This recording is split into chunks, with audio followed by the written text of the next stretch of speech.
नमस्कार, मैं राहुल कठेरिया। आपका हमारे YouTube चैनल राहुल का अड्डा पर बहुत बहुत स्वागत है। भारत के केंद्रीय बैंक यानी कि रिजर्व बैंक ऑफ इंडिया के गवर्नर शक्तिकांत दास जी ने बैंकों के एक सम्मेलन में इस बात को बड़ी ईमानदारी से स्वीकार कर लिया कि भारत का केंद्रीय बैंक यानी कि RBI भारत में महंगाई पर नियंत्रण नहीं कर सका है। लेकिन उन्होंने ये भी बोला है कि हम महंगाई पर लगातार नज़र बनाए हुए रखे हैं। अब आप एक बात बताइए, इस वक्त जो महंगाई की कंडीशन है वो क्या है? आप समझिए, मान लीजिए आप दैनिक दिनचर्या की जो वस्तुएं हैं बाजार से जब उनको खरीदने जाते हैं, मान लीजिए आज से 2-4 साल पहले जब कोई चीज़ 10 रुपये की मिलती थी, आज वही चीज़ 20 या 25 रुपये या 15 रुपये की मिलने लगी है। डीजल और पेट्रोल का भाव 2014 की अगर तुलना किया जाए तो उस वक्त 60 और 70 रुपये मिलता था और आज की तुलना में 100 के आसपास पहुंच चुका है।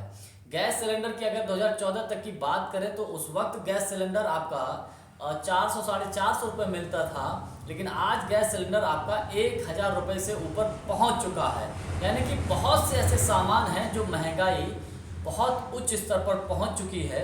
एक मध्यम वर्गीय, एक किसान परिवार और एक गरीब परिवार और हम और आप जैसे लोग जो है महंगाई में अपने आप को सरवाइव करने में बड़ा मुश्किल और बड़ा परेशानी हो रही है, क्योंकि इनकम ऑफ सोर्स कम हो रहा है और महंगाई लगातार बढ़ती जा रही है। हालांकि उन्होंने कहा कि महंगाई पर हम नज़र बनाए हुए हैं, रिजर्व बैंक ऑफ इंडिया महंगाई पर नज़र बनाए हुए है। जिस प्रकार से अर्जुन ने मछली की आँख को भेदने के लिए पूरा ध्यान अपना मछली की आंख पर ही केंद्रित कर दिया था, उसी प्रकार से रिजर्व बैंक ऑफ इंडिया इस वक्त महंगाई पर नज़र बनाए हुए है। एक बयान में उन्होंने एक बात और कही है कि भारत में जो रुपया गिर रहा है उसको आप भावनात्मक तौर पे मत लीजिएगा।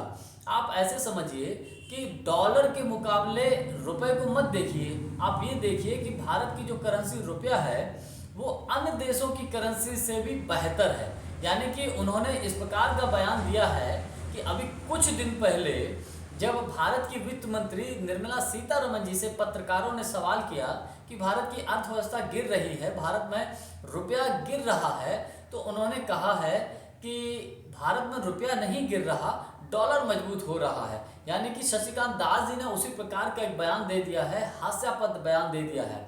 आपको जानकारी के लिए मैं बताऊं, 2014 तक भारत की अर्थव्यवस्था की तुलना दुनिया के टॉप देशों से होती थी।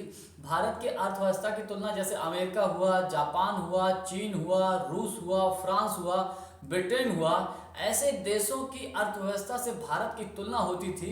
लेकिन शक्तिकांत दास जी के कहने के अनुसार अगर माना जाए तो अब आप भारत की अर्थव्यवस्था की तुलना श्रीलंका, पाकिस्तान, बांग्लादेश, भूटान ऐसे देशों से करिए, ताकि आपको ये महसूस होगा कि शायद हम बेहतर स्थिति में हैं। अगर आप डॉलर से मुकाबला करेंगे तो आप बेहतर स्थिति में नहीं हैं।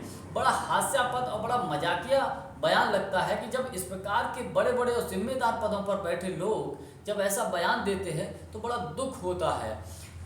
2014 की कंडीशन से अगर देखा जाए और आज 2022 चल रहा है, तब भारत की अर्थव्यवस्था किस पोजीशन पर थी और आज भारत की अर्थव्यवस्था किस पोजीशन पर है, कहां से लाकर और कहां आके खड़ा कर दिया। बड़ा दुखद और बहुत गंभीर बात है। भारत सरकार को, भारत के केंद्रीय बैंक को इस मामले में बहुत नीतिगत फैसले लेने पड़ेंगे ताकि भारत की अर्थव्यवस्था और भारत की करेंसी रुपया मजबूत हो सके। वीडियो को लाइक, शेयर और हमारे चैनल को सब्सक्राइब जरूर कर दीजिएगा। बहुत बहुत धन्यवाद। नमस्कार।